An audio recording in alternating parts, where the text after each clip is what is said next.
আসসালামু আলাইকুম। আমি আজকে আপনাদের মাঝে নতুন আরও একটি রেসিপি নিয়ে হাজির হলাম। তো এই রেসিপিটা হলো টক ঝাল মিষ্টি আমের আচার। তো এই গরমের দিনে যদি এইভাবে টক ঝাল মিষ্টি আমের আচার বানান তাহলে কিন্তু ছোটো বড়ো সবারই পছন্দ হবে। তো আর দেরি না করে এখনই তৈরি করে ফেলুন টক ঝাল মিষ্টি আমের আচার। তো এটা কিন্তু তরতাজা গাছ থেকে আম পেড়ে আমি কিন্তু এই আমের আচারটা তৈরি করতেছি। তো আমি এখানে হাফ কেজি আম নিয়েছি। হাফ কেজি আমে কিন্তু 3টা আম হয়েছে। তো আম 3টা ভালোভাবে ছুলে নিয়েছি। তো দেখুন এইভাবে করে ছুলে নিতে হবে। ছুলে নেওয়ার পরে এখানে আমি কিউট কিউট করে কেটে নিয়েছি। তো আপনাদের পছন্দ অনুযায়ী কেটে নেবেন। তো কেটে নেওয়ার পরে পানি দিয়ে ভালোভাবে ধুয়ে শুকনা কাপড় দিয়ে শুকাই নিতে হবে আমটা কিন্তু। আর এখানে গুঁড়া মশলা যা নিতে হবে, এখানে নিয়েছি শুকনো মরিচ, নিয়েছি ধনে, জিরে আর পাঁচফোড়ন। তো এসব উপকরণ কিন্তু ভেজে নিতে হবে, ভেজে ভালোভাবে গুঁড়া করে নিতে হবে। আর এইখানে বাটা উপকরণ যা যা লাগবে নিয়েছি রসুন, থেতো করা রসুন, আর নিয়েছি সর্ষে, হলুদ আর মরিচের গুঁড়া। আর এখানে নিয়েছি আমি হলো আখের গুড় মিষ্টির জন্য। তো আপনারাও কিন্তু এইখানে চিনিও ব্যবহার করতে পারবেন, কোনো সমস্যা নেই। তো এখন দেখুন আমি চুলাইটা কড়াই দিয়ে দিছি। কড়াইটা গরম করে আমি এখন শুকনো উপকরণগুলো কিন্তু আমি এখন ভেজে নেব। তো দেখুন শুকনো উপকরণগুলো ভেজে নিতে হবে। তো অতিরিক্ত ভাজতে যাবে না, তাহলে কিন্তু মশলাটা পুড়ে যাবে। একটু গরম করে নিলে কিন্তু বাটা হয়ে যাবে। তো দেখুন এই যে আমি কয়েক সেকেন্ড ভেজে নিয়েছি। তো ভেজে নেওয়ার পরে কিন্তু এখন আমি পাটায় গুঁড়ো করে নেব। আর এখন দিতে হবে সর্ষের তেল। তো অবশ্যই কিন্তু আচার বানানোর ক্ষেত্রে কিন্তু সর্ষের তেলটা ব্যবহার করবেন। সয়াবিন তেল দিলেও হবে, কিন্তু ওইটা দিলে ভালো হবে না। এখন দিয়ে দিচ্ছি পাঁচফোড়ন। তো কিছুটা পাঁচফোড়ন দেওয়ার পরে দিয়ে দেব রসুন। তো এখানে কিন্তু থেতো করা রসুনটা ব্যবহার করবেন। আর দিয়ে দিচ্ছি তেজপাতা। তা আপনাদের পছন্দ অনুযায়ী যেরকম মশলা ব্যবহার করবেন সেরকমটাই কিন্তু স্বাদ হবে।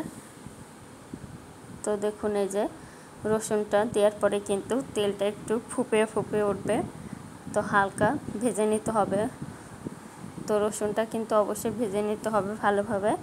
ভেজে নেওয়ার পরে এখন দিয়ে দিচ্ছি সর্ষে বাটা। তো আমি এখানে কালো আর সাদা সর্ষে দুটোই বেটে নিছি একটু একটু করে। তো আপনারা শুধু সাদা সর্ষেটা দিয়েও কিন্তু আমের আচারটা তৈরি করতে পারবেন, কোনো সমস্যা নেই। তো এখন দিয়ে দিচ্ছি আম। তো এখানে কিন্তু আধা কেজি আমি আম ব্যবহার করছি, আমি আবারও বলে দিচ্ছি। তো দেখুন আমটা দিয়ে কিন্তু ভালোভাবে নাড়াচাড়া করে কিন্তু মিশিয়ে নিতে হবে। রোদে শুকানো ঝামেলা ছাড়াই কিভাবে আপনারা সংগ্রহ করবেন আমের আচার সেটাই কিন্তু আপনাদের মাঝে আমি দেখাচ্ছি। আর এখানে দিয়ে দিচ্ছি হলুদের গুঁড়া আর মরিচের গুঁড়া। তো হলুদের গুঁড়াটা দেওয়ার জন্য কিন্তু কালারটা ভালো আসবে, আর মরিচের গুঁড়া তো দেখবেন এটা কিন্তু রান্না করার সময় দেখতেই পাচ্ছেন যে কালারটা চলে আসছে। আর এখন দিয়ে দিচ্ছি আখের গুড়। তো আপনারা এখানে আখের গুড় বা চিনিটা দিতে পারবেন।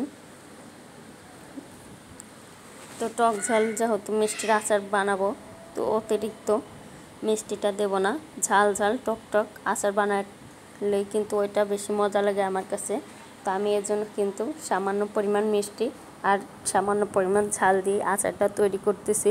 তো কাদের এরকম টক ঝাল মিষ্টি আমের আচার পছন্দ হয় তারা কিন্তু অবশ্যই কমেন্ট করে জানাবেন। আর কারা কারা আমার এই রেসিপি দেখে আচারটা তৈরি করছেন এবং কোন জেলা থেকে দেখে তৈরি করতেছেন তা অবশ্যই কমেন্ট বক্সে জানাবেন।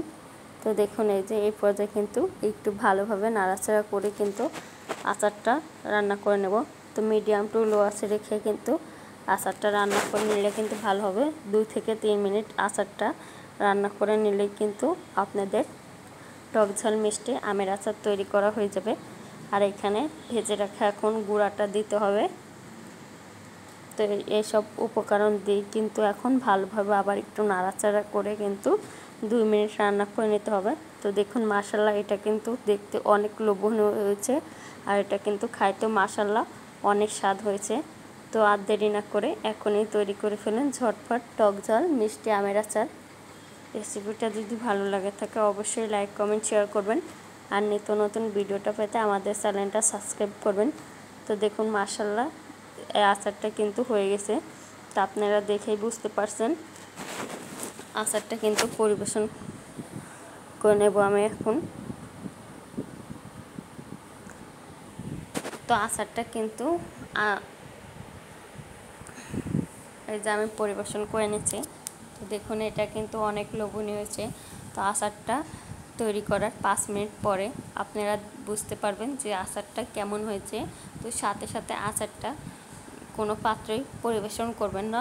রান্না করার যে কড়াইতে রান্না করবেন সেই কড়াইতে 5 মিনিট রেখে দেবেন, তারপরে পরিবেশন করবেন। মাশাআল্লাহ, দেখবেন এটা অনেক লোভনীয় হয়েছে। আল্লাহ হাফেজ, আসসালামু আলাইকুম।